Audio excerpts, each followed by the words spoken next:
आज इंडिया में नए स्टार्टअप्स शुरू हो रहे हैं और यहाँ का युवा इंटरप्रेन्योर बन रहा है। आज भारत देश बदल रहा है। जब कोई भी ये वाक्य बोलता है तो इसके पीछे एक बहुत बड़ी कहानी छिपी होती है। कोई भी देश एक दिन या एक रात में नहीं बदलता है, उस बदलाव को आने में समय लगता है। पहले एक बहुत बड़े स्तर पर मनोवैज्ञानिक बदलाव आते हैं, लोगों के सोचने का तरीका बदलता है, नए विचार और नई कहानियां बनती हैं और साथ ही सदियों से चली आ रही परंपराएं ध्वस्त होती हैं। आज के भारत में जो सबसे बड़ा बदलाव देखने को मिल रहा है वो ये है कि आज भारत के युवाओं का सोचने का तरीका और उनकी सोच में जो नयापन आया है वो है खुद से कुछ अच्छा और नया करने का विचार। इससे पहले एक मेंटालिटी थी कि पढ़ो लिखो, अच्छे मार्क्स लाओ और एक अच्छी नौकरी खोजो। कुछ लोग बिजनेस करते थे, लेकिन वो ट्रेडिशनल बिजनेस किया करते थे जिसमें कुछ नयापन नहीं था। लेकिन आज का इंडियन यूथ अपनी नई सोच की वजह से न्यू स्टार्टअप्स आइडियाज खोजकर स्टार्टअप्स शुरू कर रहे हैं। वो खुद को, खुद की सोच को और देश को बदलने में हर वह प्रयास कर रहे हैं जो वो कर सकते हैं। आज के युवा एंटरप्रेन्योरशिप में बढ़ चढ़ कर आगे आ रहे हैं, रिस्क उठा रहे हैं और खुद का कुछ नया खोज रहे हैं। वह एंटरप्रेन्योर बन रहे हैं, अच्छे बिजनेस लीडर बन रहे हैं। इसी का रिजल्ट है कि स्टार्टअप शुरू करने का ट्रेंड पिछले दशकों से देखने को मिला है। भारत के युवा भी Steve Jobs, Elon Musk, Jeff Bezos, Jack Ma, Bill Gates और मार्क जुकरबर्ग को अपना बिजनेस टाइकून्स मान रहे हैं और उनसे इंस्पायर हो रहे हैं। आज इंडिया में भी कई ऐसे स्टार्टअप उभर कर सामने आए हैं जिन्होंने दुनिया भर में अपनी धाक को स्थापित किया है। दोस्तों, आज के इस एपिसोड में हम इंडिया के टॉप स्टार्टअप्स इन इंडिया के बारे में चर्चा करेंगे। ये एक एडटेक स्टार्टअप है। इस स्टार्टअप के फाउंडर बिजू रविंद्रन और दिव्या गोकुलनाथ हैं। ये स्टार्टअप 2011 में शुरू हुआ, जिसका हेडक्वार्टर बेंगलुरु में है। इसे 2011 में think and learn private limited द्वारा शुरू किया गया है। शाहरुख खान को आप इस स्टार्टअप का प्रमोशन करते टीवी या मोबाइल पर जरूर देखा होगा।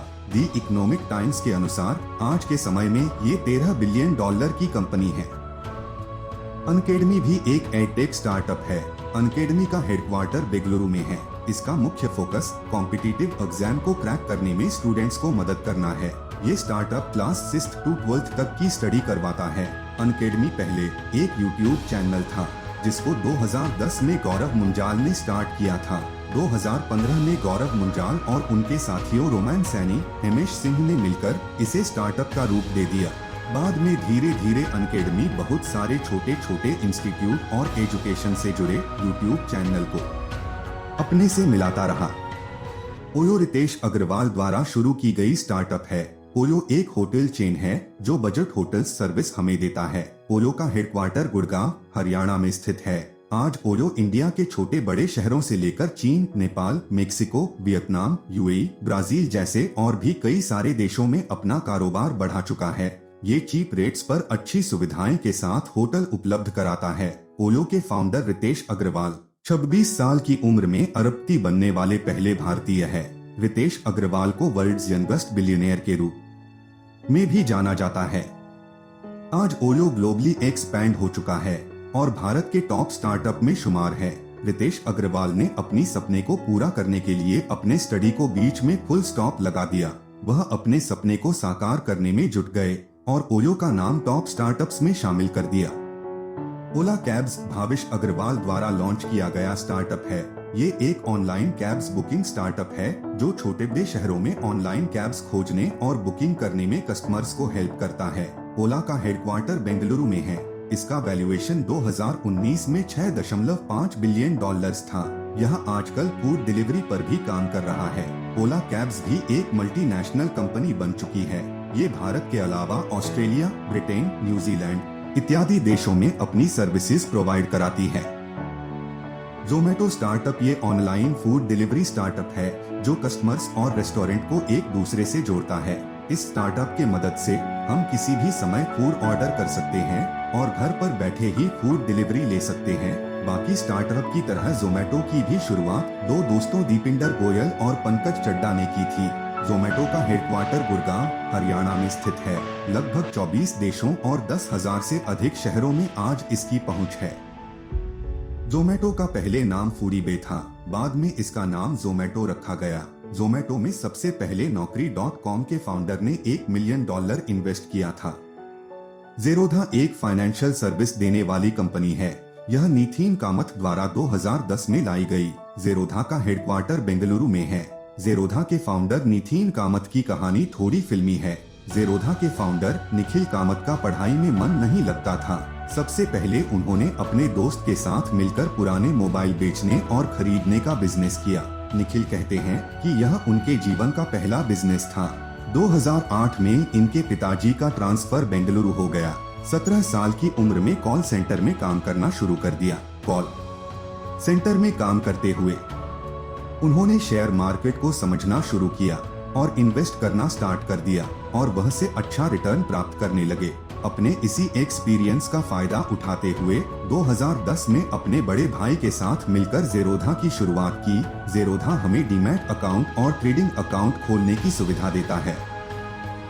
उड़ान business to business e-commerce company है। यह B2B मॉडल पर काम करता है। उड़ान दरअसल छोटे दुकानदारों और फैक्ट्री को एक दूसरे से जोड़ने का काम करता है। वास्तव में उड़ान की शुरुआत अमोद मालवीय, सुजीत कुमार और वैभव गुप्ता ने 2016 में की थी। ये तीनों पहले फ्लिपकार्ट में काम करते थे। उसके बाद वहां से मिले अनुभवों का उपयोग करते हुए उन्होंने अपना खुद का स्टार्टअप शुरू किया और उसका नाम उड़ान रखा। उड़ान का हेडक्वार्टर बेंगलुरु में है। पेटीएम की शुरुआत एक ऑनलाइन रिचार्ज करने वाली कंपनी से हुई थी। इसकी सहायता से मोबाइल रिचार्ज, DTH रिचार्ज किए जाते थे। लेकिन आज पेटीएम एक बहुत बड़ी ई-कॉमर्स, पेमेंट सिस्टम और फाइनेंशियल सर्विसेज देने वाली कंपनी बन गई है। पेटीएम के फाउंडर विजय शेखर शर्मा हैं और इसका हेडक्वार्टर नोएडा में है। आज पेटीएम इंडिया के सबसे सफल स्टार्टअप में से एक है। पेटीएम के फाउंडर विजय शर्मा की कहानी बहुत स्ट्रगल भरी रही है। विजय ने अपना स्कूल हिंदी मीडियम में किया। उसके बाद वो इंजीनियरिंग करने दिल्ली गए। वहाँ उनको इंग्लिश नहीं आने की वजह से बहुत सारी समस्याओं का सामना करना पड़ता था, जिसकी वजह से उनका मन इंजीनियरिंग में नहीं लगता था।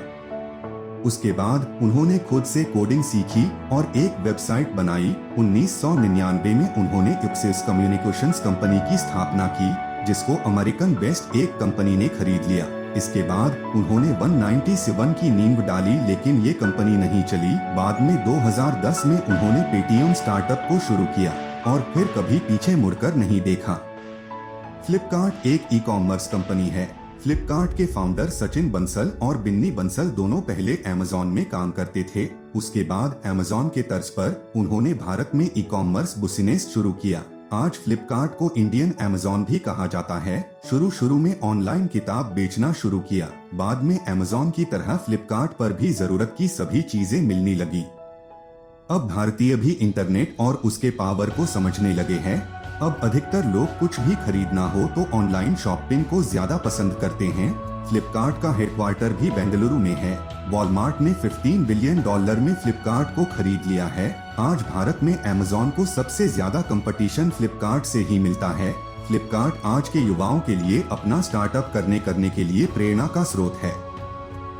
मीशो एक सोशल कॉमर्स प्लेटफॉर्म है, जिसकी सहायता से आप घर बैठे बिना इन्वेस्टमेंट के ऑनलाइन बिजनेस कर सकते हैं। मीशो के फाउंडर विदित आत्रेय और संजीव बर्नवाल हैं। इन दोनों ने मीशो को 2015 में शुरू किया था। मीशो का हेडक्वार्टर भी बेंगलुरु में है। यह ऑनलाइन रिसेलर प्लेटफॉर्म है जो महिलाओं, छात्रों और अन्य लोगों को साइड बिजनेस करके पैसा कमाने का मौका देता है।